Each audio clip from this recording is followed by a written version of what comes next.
গাছের থেকে দুদিন আগে যে কিছু তুলে রাখা হয়েছিল, এটা ফ্রিজের মধ্যে ছিল, দেখুন কত হয়েছে।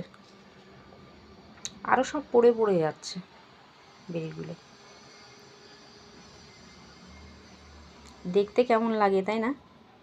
কিন্তু খেতে ভালো, মিষ্টি মিষ্টি, বেশ সুন্দর খেতে।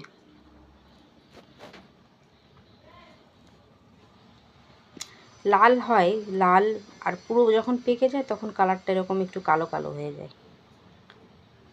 আর হালকা হালকা যেগুলো লাল সেগুলো সেরকম মিষ্টি হয় না। আর যখন এটা পুরো পাকবে না, তখন গিয়ে এটা পুরো কালো কালো এরকম হয়ে যাবে। আর প্রচুর রস এই ফলগুলোতে, পুরো হাতের পুরো দাগ হয়ে যায়।